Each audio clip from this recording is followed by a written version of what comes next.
Well, hey everyone, welcome to CX and Coffee episode 10. Yes. Woo! Yes. So Nice. good. Nice cut. Thank you, Marty. This is the show that every week my good friend Marty Shaughnessy. and I get together. We talk a little bit about our weekends goings-ons. Goings. Goings on. Yeah. I heard like an NG in there somewhere, but There's we We tell you about what we did this past weekend. We explore a brand new coffee, and we dig into a topic in the realm of customer experience. It is great to see your face as always, Marty. It's good to see you, buddy. You know, before we hit record, we were talking a bit about the weekend, and I got a lot envious of you because you had this phrase that was slow Sundays. And you talked about making a frittata. Yeah. We now that the kids are older, and it was just kind of like wake up, have some coffee, make a little sausage, onion and red pepper frittata.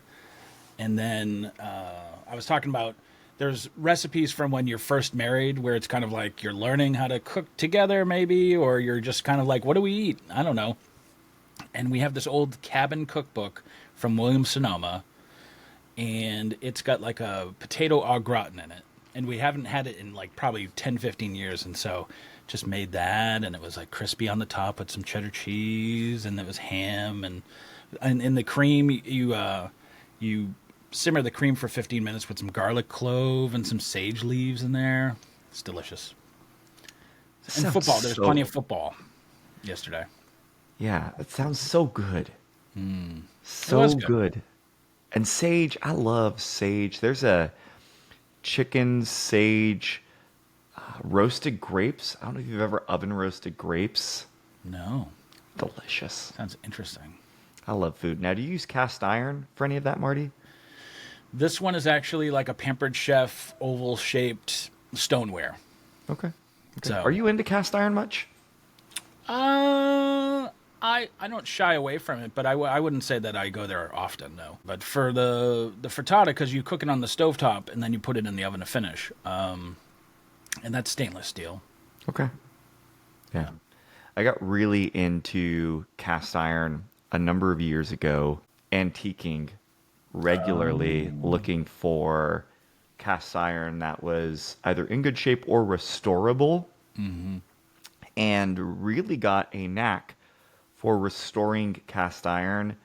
I've actually got a tote in my garage of, there's some really nice Wagner and some of the pieces that, for people, if you're watching this and you're into cast iron, you know. If you know, you know. Yeah. I've got some really nice pans that just need some love. And that has been one of my, I'll call it like idle hand hobbies. I'm not very good at, like, I've never had a wood shop. I've never, built things. I can get some stuff done around the house, but restoring cast iron, I enjoy. And I have a cast iron pan that I don't know the origin of this thing, other than I can guarantee you it is seen more than the 20th century would be my bet. Oh, that's awesome. It's awesome, and we use it a few times a week. And just what's crazy about these things is not only how they're honestly, once you get past the intimidation factor, they're really easy to cook with. They're very versatile, and to me, there's frittatas and cornbread. You cannot beat what happens when you cook it in a cast iron pan. Yeah, I've seen some really cool restorative videos that are, you think there's no way they're bringing that thing back, but through the process it works. Yeah, that's cool. Yeah, it's fun. It's a good thing, and it's also, I love this is really cheesy. Maybe it's cheesy. I don't know what it is. But to me, I love the idea of legacy with it. Oh, yeah, that's not cheesy. This is, these pans, they're not, you kind of can't screw it up, and they're guaranteed to last. And I look at some of the, we were actually just talking about this, some of the stainless steel pans that we spent a fair bit of money on a few years ago were like, they're goners. They're goners. I'm trying to get my wife into copper. I want to get the all copper stuff. You know what I'm talking about? I do. Looks pretty. Well, and the conduction, Marty. It's all about the Here's the conduction. conduction. Yeah. Yeah. The conduction, Marie. She knows I research these things. That's also a problem. Is I will research something to death if I think I really want to go in, because copper cookware is not inexpensive. No. Well, and it's funny you said legacy because my father-in-law was getting some new pots and pans. So the one we got his old all clad, Okay. and that's actually what I use for the frittata. So there's a thing of like he's like, "Hey, I'm buying some new ones. Do you want these?" I'm like, "Yeah, I'll take them." So they clean up great, and hopefully I'll be giving them to my grandkids. Yeah. Yeah, I love that. We tangented on cookware here, which you're welcome. CX Coffee and Cookware. There you go. That's When the the when new I do, direction for 25. I do want to see the dead on. All right, let's skip to the CX part. I'll get you the statistics. They're like cast iron, dear Lord. Yeah. No, thank you. Well, I'm glad you got to enjoy a nice weekend, relaxing, being lazy, and having frittatas and football in your life. Mm-hmm. I had sports in my life too, but it was more 4, 6, like 8 hours of practices and games over the weekend. But got to do a little bit of fishing. That's awesome. And the terrifying part, which I'm going to need your advice on over the coming months, Marty, is my oldest. She's able to get her license come June. So now we're in this 6-month window leading up to it where she wants to start going and driving. Yeah, that's that's part of the process, isn't it? And I would say I've got 2 kids. One was much more comfortable driving, which made for a more comfortable training experience, if that makes sense. Mm-hmm. So, I guess you'll just have to see how that works out. Yeah, I'm unsure. I'm unsure. I'll leave it at that. But you know what is going to get me through, Marty? Coffee. Coffee. A whole lot of coffee. And I had a laugh over the weekend. Someone who had recommended some coffee for us. Shout out Rocky. We'll talk more about Rocky in a couple weeks. He had recommended a coffee shop and roastery in Ohio. So that came over the weekend. And I've got this drawer where I've started organizing all the coffees we're going to be trying. And yeah, I just got giddy. I was like, there's a lot of coffee that I cannot wait to try. And today's is a different one. Okay. We, over the holidays, popped up to Pennsylvania. And no trip to Pennsylvania is complete, I believe, without a stop at Hershey's Chocolate World. True. Especially if you have kids, yes. Especially if you have kids. Even if you don't, simulate it ride at the factory, and you get to get a classic Hershey's bar when you get off the ride, which, amazing. Right. So we did that, and it was actually kind of a cold, kind of snowy day. It was very nice. And we're in the Chocolate World gift shop, which is a sight to be seen. Everything and anything you can imagine. Huge. And I walk past this end cap, and I see 2 different types of bags of coffee for a new Hershey's Classic Nibby coffee. Nibby coffee is coffee ground with real cacao nibs. Cacao. Cacao! We used to say that around the office a lot. Cacao. And I was like, okay, yeah, we've got to do the Hershey's coffee with actual cacao nibs in it. And Marty, I said to you when I picked this bag up, it's funny.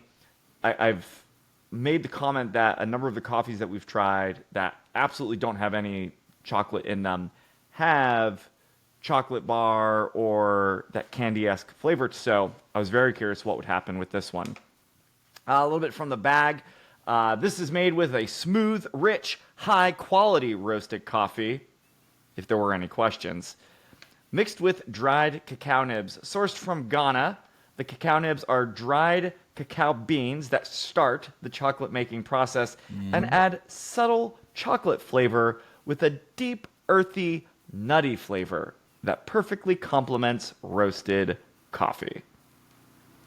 It should be a nice, handshake there. I would think those flavors, because like you said, their undertones are already usually there in some of those coffees. So it'd be funny if there was no chocolate flavor.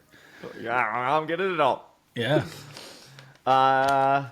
Yeah, here we go. So the first thing that caught my attention when I opened it, before we even talk about the nose, so I poured a little bit out here because I want to show everybody kind of what I mean, and I'll put it in my hand and put it up to the camera-ish. So it's really interesting. You can kind of see they look really large because they are. The cacao nibs themselves are these pretty big. It's almost like if you took a coffee bean and fractured it in half. It's about the size of that mixed in with the coffee grounds. When we were brewing this morning, my wife was really confused when she looked at the ground basket. She's like, "What's in here?" She had no idea that we were drinking the Nibby coffee today. Speaking of Nibby coffee, it is now all over my desk and keyboard. So Nibby desk, Nibby keyboard. Oh, perfect. Nibby everything. Nibby everything. Here we go. All right, so what do we with got? the sniff? Maybe stating the obvious here, but you cannot get this in whole bean blend. This does come pre-ground, which I'm always bummed a little bit about because there was no labeling on here in terms of when it was ground, just an expiration date, which is out till June. If I were to guess, this coffee is probably about 6 months old, would be my guess, but we'll see. All right, Marty, so on the nose, mostly what I'd say is like an off-the-shelf bagged coffee. It's not like some of these roasteries where you get the whole bean bag and you've got like almost like a brightness to it. But there's a familiar aroma that's not chocolate. Not chocolate. It's not flavored at all, right? Like it's not like a vanilla or any of that kind of stuff. It's just... No, they did have a flavored one. I want to say they had a mocha flavored one that I opted not to just because I was trying to get more straight up here. I'm going to have to think about what this reminds me of. But there is something very familiar about this that's not coffee. It's not chocolate. We'll come back to that on the taste and see what we get. But it's pleasant. It's good. It doesn't have... you get always nervous, again, with ground coffee. It's like, is it going to be stale, kind of flat? Like, there's some life to this coffee. And based off of the aroma, I'm excited to give it a try. All right. Let's get in there.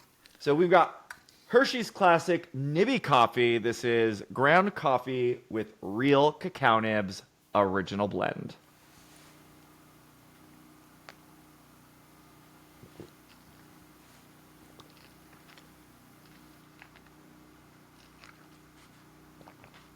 It's not a bad cup of coffee. I will be honest with you. If the price point was different on this, I would drink it more regularly as just a standard coffee. I don't get any novel taste out of this. It's not like drinking hot chocolate, but it also doesn't punch in the same weight class as the other coffees we've had where this was priced. I'll double check the retail on this, but I'm pretty sure for 10 ounces, this was probably at least a $10 bag. Again, I'll double check. I think it might have even been closer to 12. If I'm wrong there, I may change my opinion. Pretty sure this was a $10 to $12 bag of coffee. Yeah. In my opinion, probably not worth the price, but a good cup of coffee.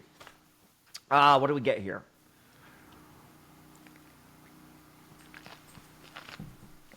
For the obvious question, it's not as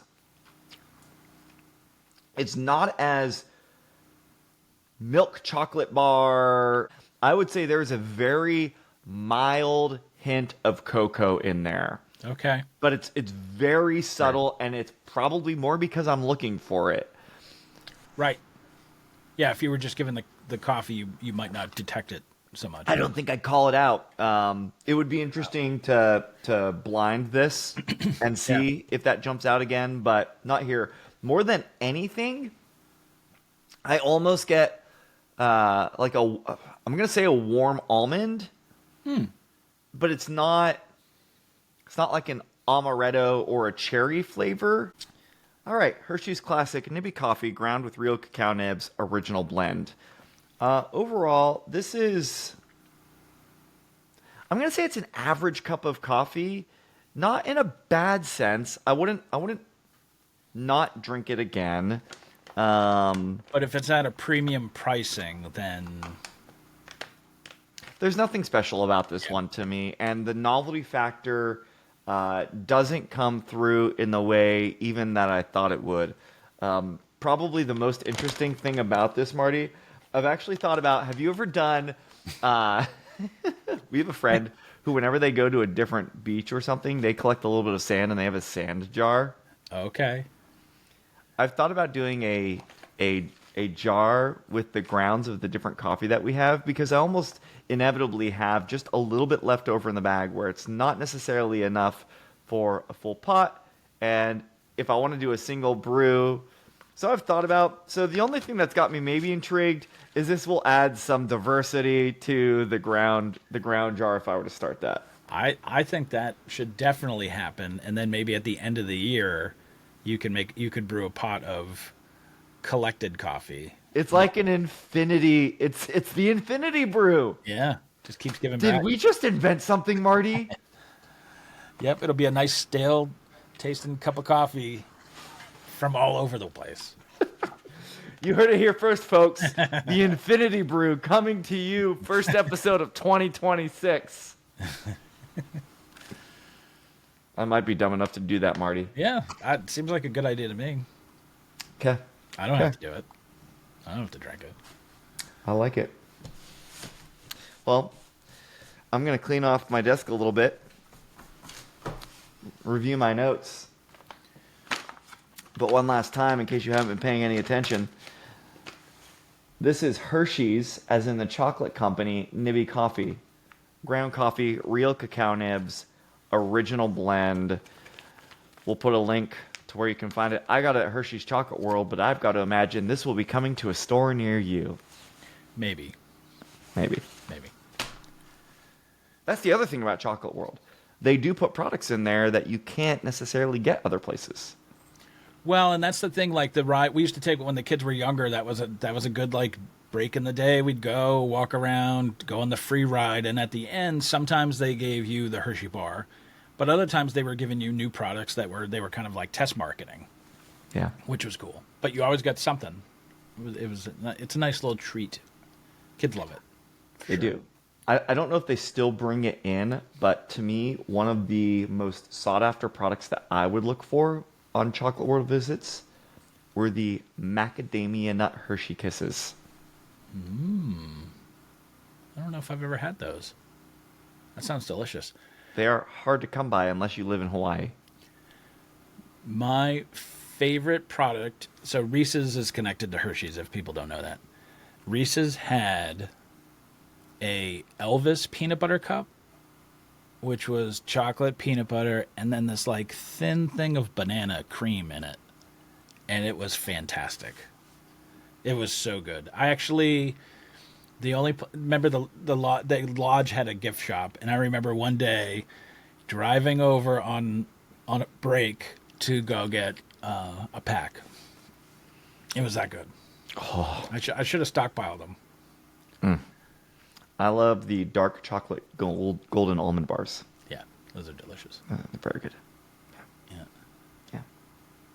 Yeah. All right. Do we have to talk about customer experience now? So as we get into the meat of the podcast, I got tagged in something on LinkedIn recently, Marty, by my good friend Matt Baran out of Minneapolis, Minnesota. Hey, Matt. And it was a discussion on a piece of research around Net Promoter Score. I'm going to call out one of the quotes here. The study concluded results indicate no clear association between likelihood to recommend positive or negative scores for firms and their future growth or decline across 4 categories. The managerial implication is that firms should be wary of predicting growth on high or improving recommendation / net promoter scores. And I loved that Matt didn't even have to add any other context other than this. He tagged Nate and I in it because he knows how we both feel about Net Promoter Score, which is where we're going to explore in CX and Coffee today. But before we do that, Marty, have you ever been asked the Net Promoter Score question? So on a scale of 1 to 10, how likely are you to recommend this product or service to a friend or family member? Well, that's NPS to you and me, right? To us CX professionals. Yeah. Yes, of course. And I would say, we've talked about this before, my inclination into answering it depends on probably if it was a good or a bad. You know what I mean? It's kind of like it feels like an annoyance, especially if the situation was frustrating. So I wouldn't say there would be any accuracy in there because unless I was doing it 100% of the time and I was taking a breath to be like, all right, do I enjoy this experience? Yes or no? So I couldn't tell you if I've been accurate in my responses. I certainly haven't been consistent, as in, always doing it. And I would think probably if I had a negative experience, I'd be more apt to do that versus... it's easier to be like, yeah, no, it was terrible, boop, and then send it off, versus like, okay, good, it's resolved, I'm going to move on. Yeah. So I don't know if that aligns with what you think, but that's been my personal experience. No, it's fair, and your experience is real, and that's the fun part about this. It doesn't matter what I think, right? Everybody's experience is their own experience. I want to throw a real scenario out to you based off a phone call. I got this now a few years ago. So I got a call from a woman who'd been newly appointed head of customer experience for a medical device company. Okay. And in essence, her question to me was, help me figure out how I can tell my executives whether or not we're being successful, because I don't think NPS is going to work for us. And they love NPS. And I said, I have thoughts on why NPS might not work for you, but why don't you think NPS will work for you? She said, Justin, because the medical device that we specialize in helps men with erectile dysfunction. How many of them do you think are going to want to openly tell a friend or family member about their experience? Right. And it's like, yeah, really, really interesting point that exposes kind of, I think, the first place where we'll start with the challenge with NPS. It's based off of a pretty big assumption that whatever the product or service you have, that is going to be relevant, A, to the friends and family members of said person, and B, that they have a natural inclination to want to tell people about their experiences with that. You may have had a great experience. Doesn't mean you're going to be the person who is going to talk about it. And so your personal belief and preference and comfort with sharing your experience with whatever it is, right, doesn't necessarily tie it to how good that experience was or not. So that I think was, a really interesting thing that probably a lot of people struggle with is they're like, well, we have a lot of beliefs on why it might not be good. We have some questions, but what's really going on there? So that's where I'd love to explore. Before we do that. And for clarity, sorry, is NPS, is it just that one question, no follow-up questions? Is that the... I love that you asked that question, Marty. That's where I want to start. So the definition we're talking about is it is a single question metric, and it's how likely are you to recommend a product or service to a friend or colleague. And then it uses a scale essentially to do that on 1 to 10. Why do people like it? It's easy, it's simple, it's widely adopted, right? If most people are doing it, why would we not do it? There is a perceived kind of universality to it, where I think companies believe that, hey, we can compare across industries because everybody's doing it. And I think there's a fair amount of boardroom appeal as well. It's flashy, it's easy to digest. We can have this number. It's like, hey, we went from a 43 to a 67, or right. There's this like, oh. Well, and I know I'm not going to give it away. One of the companies we worked at, there was a big push for data collection, right? Because it was like, I think it was in marketing. Marketing could say like, oh, we've been collecting all this data. But to analyze the data and then to make a pivot because of said data, that's a whole other thing. So it was just kind of like getting all the information seems great. And it's like, yeah, we're doing our part. But if you're not going to have somebody who knows how to look at it, dig in to actually make some, informed decisions about like, hey, well, we're lacking here. How about if we try this and then do some A/B testing or something like that? Yeah. It just seems like, okay, everybody just collects it, but then how do you?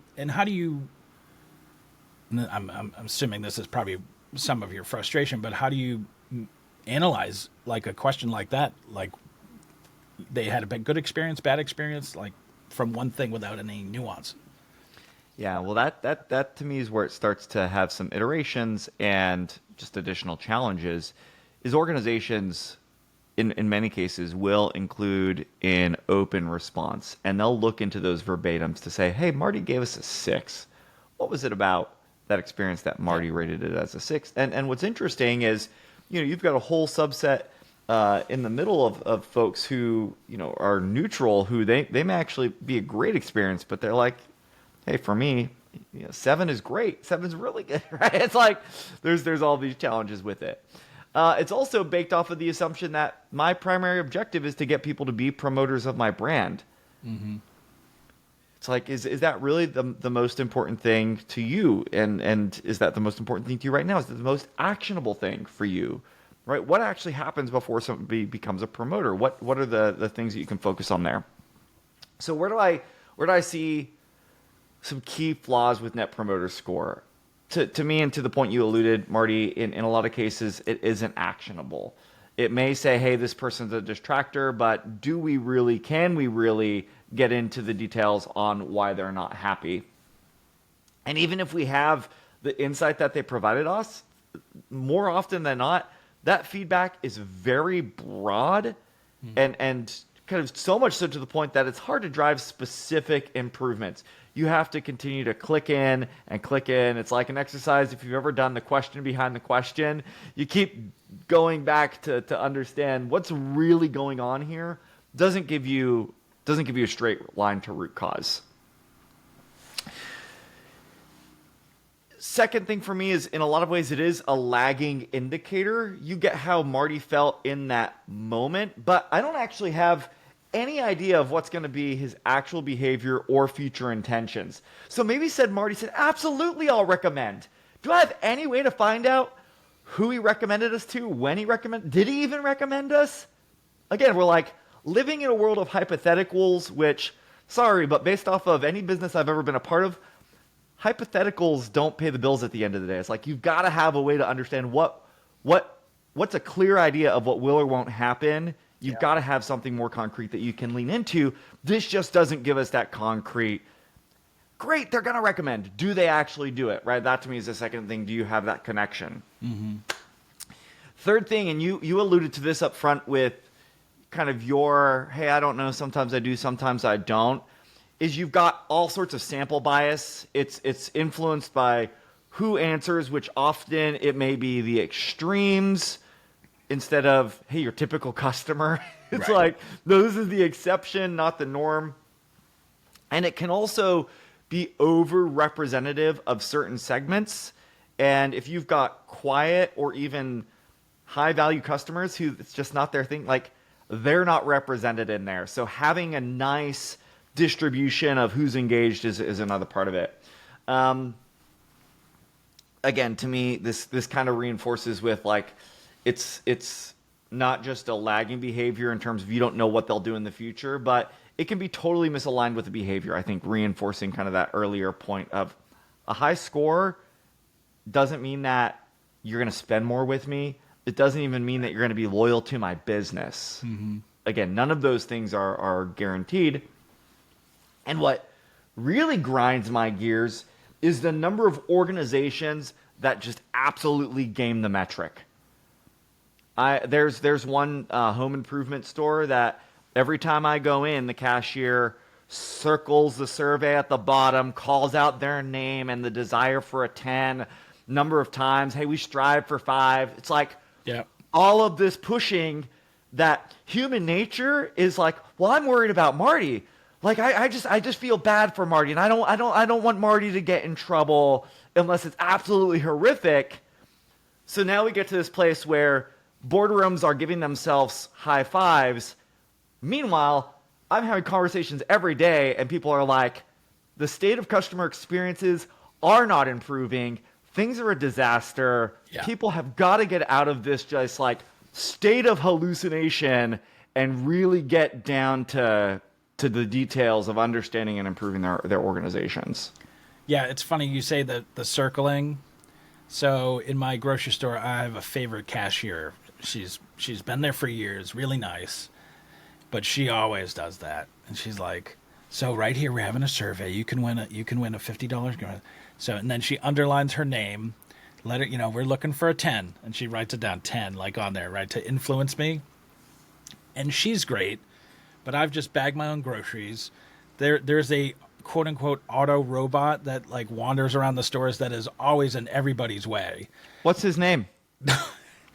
I don't want to say because I'll give it away. It's my name. His name is Marty, and I hear people talking to Marty all the time. It's horrible. So this Marty robot will be like in the middle of an aisle, like going like this, and you see people with their carts on either side, like waiting for Marty to make a decision. First of all, it's doing a terrible job for Martys around the world. Second, I always make the joke of like, yeah, but just think of how much money we're saving. It's like, I think the only purpose for this thing is to go through the aisles and tell people when there's a spill. But it is so like, it's such a frustrating thing trying to get around this Marty robot, right? So, one, I've never filled out the survey, even though I like this person. And I wouldn't say I'm conflicted of, because not that I don't want to give her a recommendation, but it's, by the time you get home and get your groceries in, I'm not thinking about like, oh, that's right. Let me go hop online and fill out the survey. So there's lots of factors going on there, but yeah, that's Marty. He's ruining it. Typical Marty. Classic Marty. Yeah, it's a real thing. There's all sorts of barriers to organizations getting meaningful insight from the Net Promoter Survey. And gosh, we could probably spend a whole bunch of episodes jumping into different metrics that are better alternatives. In fact, we will spend some time over the next few weeks talking about what are the metrics that you could be using to better understand the state of your organization. When we publish this episode, we'll give you an idea of some of the metrics that we'll be exploring in future weeks. You can always also just reach out to myself. This is like, when you have a business called Metric Sherpa, you've got to be comfortable having the metric conversation on a regular basis. And I love to do that. So if you just have a question, you can send it as a comment or just reach out. Always happy to talk about how do we better define success for our organizations. But Marty, as we try to put a bow on today, I think there's a couple of recommendations that I would make if you're sitting at this tension point of saying, hey, I don't know that Net Promoter is right for us, that I don't know what we should go to next. To me, the first step is always to just audit what are you measuring today. Ask yourself questions. Is this really actionable? If so, what type of action can or have you been taking off of it? Is it aligned with your goals? What matters most? What needs to win today, this week, this month, this year? And are the metrics you've got in place, are they actually helping you drive improvements? If they're not, there's your sign. Second piece for me is absolutely to invest time in training and enabling your teams to be able to interpret and act on these metrics in your business. So if you are measuring net promoter score today, Marty, you mentioned earlier, like you hear people as not actionable. So what does it mean for us to make sure our teams are in a place where they feel like they can interpret and action these metrics? That to me is number 2. Number 3 is you've got to tie your metrics to outcomes. If you can't directly link what you're measuring to financial or operational performance, like what are you actually doing? And I will bet for most of you, if you were to try to make that linkage between net promoter score and financial or operational performance today, you're going to be hard pressed to find a direct line where you can actually show that improvements or declines have had a tangible impact on your business. But to me, the most important piece with all this, Marty, is we've just got to ask better questions, right? So for example, instead of asking, would you recommend us? What would it look like for a business if you asked one question at the end of every interaction? It's just this: what is one thing that we could have done better? Yeah. Right? And that's, I'm not saying that's what you need to do, but like, how do we posture ourselves in this place where we actually are opening the door for people to give us constructive feedback and to be comfortable with, guess what? Your baby might be ugly. Like, I think that's the big concern. We're worried about people saying that there are problems, there are things we need to fix. And so if we incentivize it away, we never have to deal with it. You're not going to get better by not doing the hard work. That, to me, Marty, is where I'm fired up today. That's where I want to end us, is if you want to get better, you've got to do the hard work. Net promoter score is not going to get you there. But if you're rocking a little bit of like, I feel like I'm starting to get attention headaches from all the frustration over bad metrics, you know what? Nibby coffee from Hershey, not a bad way to power through it. I'm sticking to my original verdict. It's a solid cup of coffee. I don't think it's worth the price point, but if you want to try it, you won't be sad. You won't be sad by picking up a bag. So kudos to that. Kudos to Lazy Sundays, cast iron restoration, and delicious frittatas. Cheers to that. This has been episode 10 of CX and Coffee. My name's Justin Robbins. I do this every week with my good friend Marty Shaughnessy. We'll catch you next time for a whole new brew.